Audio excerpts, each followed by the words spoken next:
கர்த்தராகிய இயேசு கிறிஸ்துவின் இனிய நாமத்தில் அன்பின் வாழ்த்துக்கள் உங்கள் யாவருக்கும் தெரிவித்துக் கொள்கிறோம். இன்று நாம் தியானத்துக்கு எடுத்துக்கொள்ள இருக்கிறதான வேத வசனம் மத்தேயு எழுதின சுவிசேஷம் 5ஆம் அதிகாரம் 44ஆம் வசனம். உங்கள் சத்துருக்களை சிநேகியுங்கள், உங்களை சபிக்கிறவர்களை ஆசீர்வதியுங்கள். ஆமென். இயேசு கிறிஸ்துவின் மலை பிரசங்க ஒரு அருமையான சொற்பொழிவு தான் இந்த வசனம். இதன்படி நடப்பது மிக மிக கடினம் என்று அநேகர் சொல்லலாம். யூதாஸ் காரியத்தால் காட்டி கொடுக்கும்போது போர் சேவகர்கள் அதாவது காதை வெட்டிவிட்டான் பேதுரு. சத்துரு என்று அறிந்தும் வெட்டுப்பட்டவனின் காதை தொட்டு சுகப்படுத்துகிறார் நம் இயேசு கிறிஸ்து.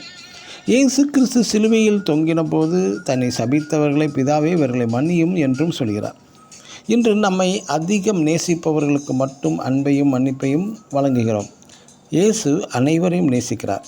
தேவன் தீயோர் மேலும் நல்லோர் மீதும் சூரியனையும் மழையையும் பெய்ய பண்ணுகிறார் அல்லவா? இன்று சிலர் உபத்திரவம், வியாகுலம், மரணம் போன்ற சோதனைகள் வரும் வேளையில் தேவ அன்பிலிருந்து பிரிந்து விடுகிறார்கள். கேள்விகள் கேட்டு கேட்டு ஏன் எனக்கு இப்படி நேர்ந்தது என்று கேட்டுக்கொண்டே இருப்பார்கள். சிலர் தங்களுக்கு நல்ல படிப்பு, கனம், உயர், அந்தஸ்து, ஐஸ்வர்யம் கிடைத்தவுடன் தேவ அன்பை விட்டு பிரிந்து தேவாதி தேவனை மறந்தும் விடுகிறார்கள்.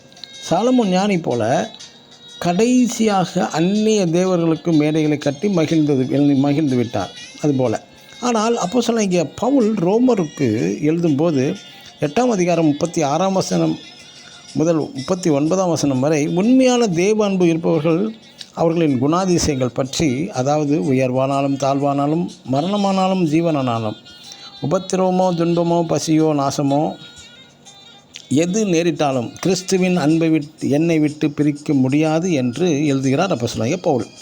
எனக்கு அன்பான தேவனுடைய பிள்ளைகளை, ஒருவன் கிறிஸ்துவுக்குள் உண்மையான தேவ அன்பில் நிலை கொண்டிருந்தால் அவனுக்கு மிகப்பெரிய கனம், மகிமை வந்தாலும், துன்பம், நாசம், மோசங்கள் ஏற்பட்டாலும் கிறிஸ்துவின் அன்பை விட்டு அவனை பிரிக்கவே முடியாது என்கிறார் அப்போஸ்தலனாகிய பவுல்.